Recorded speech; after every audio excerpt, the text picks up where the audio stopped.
ही साथियों, यूपी में 8 महीने बाद विधानसभा के चुनाव होने हैं और समाजवादी पार्टी और कांग्रेस का गठबंधन जारी रहेगा।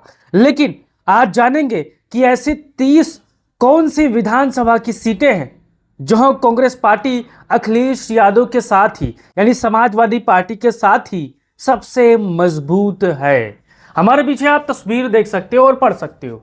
यूपी की वो 30 सीटें जहां कांग्रेस अखिलेश के साथ ही मजबूत है। जानिए उन सीटों के नाम। 27 में क्या यूपी को ये साथ फिर होगा पसंद? जैसा कि आपको पता है, अखिलेश यादव राहुल गांधी की जोड़ी ने यूपी की तमाम वो सीटें प्रचंड वोटों से जीती है, जहां भारतीय जनता पार्टी सपने भी नहीं सोची थी कि यहां चुनाव हार जाएंगे। लेकिन आज जानेंगे कि उन सीटों के नाम जहां कांग्रेस पार्टी अखिलेश यादव के साथ काफी मजबूत है। तो यहां पर जानने से पहले यहां पर आप देख लीजिए यूपी में कांग्रेस किन किन लोकसभा सीटों पर चुनाव लड़ी थी। 2022 में लोकसभा का चुनाव हुआ था और यहां पर कांग्रेस किन पार्टी पर चुनाव लड़ी थी, किन सीटों पर लड़ी थी, ये आप देख लीजिए साथियों। रायबरेली कांग्रेस का गढ़ है। अमेठी, सहारनपुर, प्रयागराज, वाराणसी, कानपुर, फतेहपुर सीकरी, झांसी, महाराजगंज, बाराबंकी, देवरिया, सीतापुर, फूलपुर, बांसगांव, बुलंदशहर, मथुरा और गाजियाबाद। ये 17 ऐसी लोकसभा की सीटें हैं जहां पर कांग्रेस पार्टी समाजवादी पार्टी के साथ गठबंधन में चुनाव लड़ी थी। लेकिन इन 17 में से कांग्रेस पार्टी कितनी सीटें जीती थी, पहले ये आप जान लीजिए। अब देखिए, कांग्रेस की जीती हुई सीटें, रायबरेली से खुद राहुल गांधी चुनाव जीते हैं, अमेठी से किशोरी लाल शर्मा चुनाव जीते हैं, सहारनपुर से इमरान मसूद चुनाव जीते हैं, सीतापुर से राकेश राठौर चुनाव जीते हैं, बाराबंकी से तनिष पुनिया चुनाव जीते हैं और प्रयागराज से उज्जवल रमन सिंह चुनाव जीते हैं। यानी कांग्रेस के वो 6 सांसद हैं जो यूपी से इस बार निर्वाचित हुए हैं। अब वो बड़ा सवाल है कि वो 30 ऐसी कौन सी सीटें हैं जहां अखिलेश यादव के साथ कांग्रेस मजबूत है। अगर अखिलेश यादव का साथ कांग्रेस छोड़ती है तो क्या वहां पर वो सिमट जाएगी जीरो पर? आइए जानते हैं साथियों। अब यहां पर देखिए, जहां कांग्रेस हार कर भी मजबूत दिखी, वाराणसी आपको याद होगा, कांग्रेस ने मजबूती के साथ चुनाव लड़ा, समाजवादी पार्टी ने मजबूती के साथ साथ दिया। लेकिन यहां पर कांग्रेस और समाजवादी पार्टी क्यों चूक गई? क्योंकि यहां पर कांग्रेस पार्टी और समाजवादी पार्टी को उतना अंदाजा नहीं था कि यहां पर अगर और 2-3 रैलियां हो जाती तो प्रधानमंत्री मोदी और नीचे आ जाते। लेकिन यहां पर वाराणसी भी लड़ाई में मजबूती के साथ थी दोनों दल, लेकिन यहां पर परिणाम उनके पक्ष में नहीं था। अब देखिए, कानपुर में भी लड़ाई जबरदस्त थी, लेकिन यहां पर अंत में भारतीय जनता पार्टी चुनाव जीत जाती है। फतेहपुर सीकरी भी मजबूती के साथ चुनाव लड़ी, लेकिन अंत में भाजपा चुनाव जीत गई। और झांसी में भी चुनाव जबरदस्त तरीके से लड़ी, लेकिन यहां पर चुनाव हार गई।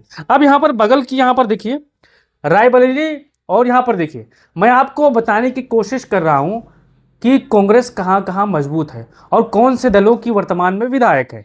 अगर आप इन लोकसभा सीटों से होंगे, इन विधानसभा सीटों के होंगे, तो बताइएगा कि अगर इन सीटों को कांग्रेस के पक्ष में दे दिया जाए या सपा के पक्ष में दिया जाए तो माहौल क्या है। अब देखिए, रायबरेली लोकसभा के अंदर संभावित मजबूत विधानसभा सीट है। देखिए, रायबरेली जो सदर है वो यहाँ पर आप देख सकते हो, यहाँ पर रायबरेली सदर कांग्रेस मजबूत है, लेकिन बिना समाजवादी पार्टी का साथ लिए यहाँ पर कांग्रेस चुनाव हार जाएगी। हरिश्चंद्रपुर में सपा का विधायक आप सभी समझते हो, सपा यहाँ पर मजबूत है, लेकिन यहाँ पर कांग्रेस सपा एक साथ चुनाव लड़ती है तो जबरदस्त फायदा यहाँ पर देखने को मिल सकता है।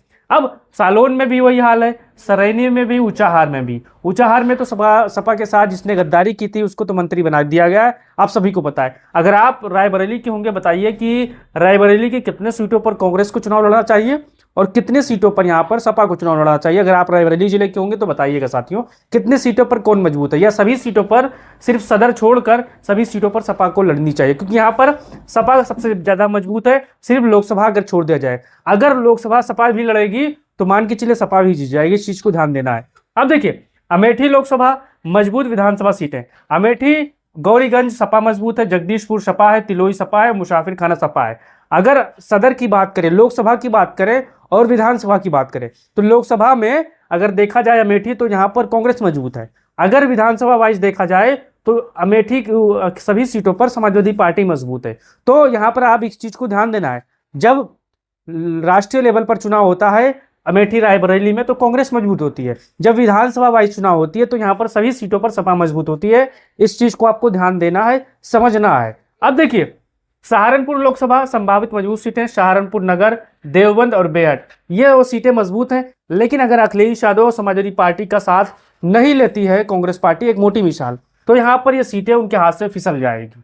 अब देखिए, प्रयागराज लोकसभा कांग्रेस को फायदा वाली सीटें, इलाहाबाद नॉर्थ, इलाहाबाद साउथ और पश्चिमी इलाहाबाद क्षेत्र, लेकिन बिना साइकिल का साथ लिए, क्योंकि पूरे भारत अब साइकिल पे आ चुका है। आप सभी को पता है पेट्रोल डीजल के दाम बढ़ रहे हैं, साइकिल युग की ओर भारतीय जनता पार्टी के लोग शिफ्ट हो रहे हैं और हर दर के लोग साइकिल चला रहे हैं। तो यहाँ पर बिना साइकिल का साथ लिए यहाँ पर कांग्रेस कुछ कर नहीं पाएगी, इस चीज को ध्यान देना है। अब सीतापुर लोकसभा की बात करें, मजबूत क्षेत्र सीतापुर सदर, सेवता और मोहाली, लेकिन यहाँ पर अगर सपा का भी साथ नहीं लिया गया तो हाल बिल्कुल पिक्चर खराब हो जाएगा, इस चीज को ध्यान देना है। कांग्रेस तभी मजबूत है विधानसभा में जब उसको साइकिल का सहारा चाहिए। मैंने आपको सीतापुर के बारे में बता दिया। बिना समाजवादी पार्टी का साथ लिए कांग्रेस पार्टी इन सभी लोकसभा सीटों पर उतनी मजबूत नहीं है। अगर अकेले चुनाव लड़ेगी तो आपको याद होगा 19 के चुनाव में कांग्रेस के साथ क्या हुआ था। अब यहां पर देखिए, बाराबंकी लोकसभा संभावित विधानसभा प्रभाव, यानी यहां पर कांग्रेस का प्रभाव बाराबंकी में भी है, दरियाबाद में भी है, कुर्सी में भी है।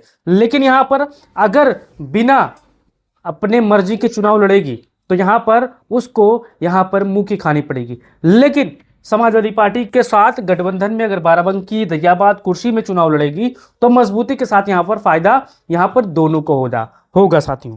अब चलते हैं यहां पर, देखिए वाराणसी लोकसभा, हालांकि कांग्रेस हार गई लेकिन अजय राय को काफी यहां पर वोटें मिली थी। अब देखिए, असर वाली विधानसभा सीटें, कांग्रेस का असर वाराणसी कैंट में है, वाराणसी उत्तर में है और सेवापुर में है। लेकिन अगर यहां पर समाजवादी पार्टी का साथ मिल जाता है, गठबंधन में भी यूपी में साथ मिल जाता है, तो आप अंदाजा लगा सकते हो कि भारतीय जनता पार्टी का इन सभी जगहों पर हालत और पिक्चर खराब हो सकता है। अब देखिए, कानपुर लोकसभा कांग्रेस की संभावित विधानसभा सीट है, आर्यनगर, शीशामऊ, कैंट, लेकिन यहां पर कांग्रेस उतना मजबूत नहीं जितना समाजवादी पार्टी मजबूत है। कांग्रेस देखिए, आर्यनगर में वर्तमान में सपा का विधायक है, और शीशामऊ में सपा के विधायक है, कैंट में भी सपा का विधायक है। लेकिन यहां पर कांग्रेस लोकसभा में सिर्फ मजबूत है। अगर ये सीटें अगर लोकसभा की कानपुर देहात लोकसभा सीट अगर सपा के खाते में गई होती तो मजबूती के साथ ये भी लोकसभा सीट निकाल ली जाती। लेकिन यहां पर कांग्रेस पार्टी के जो लोकसभा कैंडिडेट थे वो चुनाव मतलब मजबूती के साथ लड़े, लेकिन वो चुनाव में जीत हासिल नहीं कर पाए। अगर आप भी कानपुर लोकसभा के होंगे तो आपको पता होगा आर्यनगर, शीशामऊ और कैंट किसका मजबूत गढ़ है, क्योंकि सपा के यहाँ पर आर्यनगर, शीशामऊ एक ऐसी सीट है जहां सपा को हराने के लिए भारतीय जनता पार्टी तमाम तरीके के हथकंडे अपनाती है, लेकिन चुनाव वो हार जाती है। अब यहाँ पर आप देखिए, झांसी लोकसभा मजबूत मानी जाने वाली सीटें, झांसी नगर और मऊरानी। अगर आप झांसी के होंगे तो बताइएगा कि बिना अगर समाजवादी पार्टी के ये चुनाव लड़ते हैं तो हाल क्या हो सकता है, आपका क्या राय है। अब यहाँ पर देखिए, अगर पूरे यूपी का राजनीतिक निष्कर्ष निकालें तो कांग्रेस अगर अकेले, मान के चलिए कांग्रेस अगर अकेले 10 से 20 विधानसभा सीटों पर मुकाबले में यहां पर दिख सकती है, और मैं आपको ये बता सकता हूं क्योंकि यहां पर 30-40 सीटें पर किंगमेकर भूमिका निभा सकती है जब अखिलेश यादव का साथ हो। अगर कांग्रेस अपने दम पर चुनाव लड़ती है अकेले 403 विधानसभा सीटों में से वो सिर्फ 10 से 20 ऐसी सीटें हैं, यहाँ पर आप देख लीजिए और नोट कर लीजिए, ऐसी सीटें हैं जहां पर वो सीधे मुकाबला भारतीय जनता पार्टी से कर सकती है। लेकिन अगर समाजवादी पार्टी का साथ हो पा जाती है और 30-40 सीटें उसे मिल जाती है तो यहाँ पर किंग मेकर की भूमिका में वो रह सकती है। एसपी के गठबंधन के साथ 50+ सीटों पर असर डाल सकती है। मुस्लिम, ब्राह्मण, दलित, परंपरागत कांग्रेस का वोट यहाँ पर मिल सकता है। लेकिन बिना समाजवादी पार्टी का साथ लिए कांग्रेस पार्टी यूपी में कुछ नहीं है, और लोकसभा में समाजवादी पार्टी और कांग्रेस पार्टी मजबूत विकल्प हैं उत्तर प्रदेश और देश के लिए साथी। अब मैं आपको बता दूं, यूपी का जो विधानसभा चुनाव होता है वो अखिलेश यादव के चेहरे पर लड़ा जाता है, लेकिन जब देश का लोकसभा चुनाव होता है तो विपक्ष का जो बड़ा नेता जैसे राहुल गांधी के चेहरे पर चुनाव लड़ा जाता है। तो यहाँ पर विधानसभा को अलग करिए और लोकसभा को अलग करिए, यहाँ पर देखते हैं कितना फायदा मिलता है, कितना नुकसान होता है, आपको पता होगा। तो यहाँ पर हमारे जितने भी साथियों के बताइए, क्या आने वाले समय में 2027 के विधानसभा चुनाव में क्या यूपी को वो 30 सीटें समाजवादी पार्टी यहाँ पर, यानी 30 सीटें मान के चलिए कांग्रेस पार्टी को मिलेंगे, आप नोट कर लीजिए 30 से 35 सीटें कांग्रेस पार्टी को ही समाजवादी पार्टी देगी चुनाव लड़ने के लिए, एक अंदाजा लगाइए। क्योंकि समाजवादी पार्टी नहीं चाहती है कि आपको हम अगर 100 सीटें दे दें तो आप भारतीय जनता पार्टी को 80 सीटें गिफ्ट कराओ। कांग्रेस पार्टी को और समाजवादी पार्टी दोनों को ये अंतिम चुनाव है। क्यों चुनाव है? क्योंकि यहाँ पर कार्यकर्ता काफ़ी निराश है और मजबूती के साथ वो मुकाबला करना चाहते हैं। अब आप बताइए कि कांग्रेस पार्टी को आने वाले विधानसभा 27 के चुनाव में गठबंधन में से कितनी सीटें मिलना चाहिए? 30 मिलना चाहिए, 20 मिलना चाहिए, 10 मिलना चाहिए, 50 मिलना चाहिए? आपका क्या राय है? क्योंकि जो 27 का चुनाव होता है वो यूपी में अखिलेश के नाम पर होता है, आप सभी को पता है। अब अपना राय लीजिए और वीडियो को शेयर करिए। जय हिंद।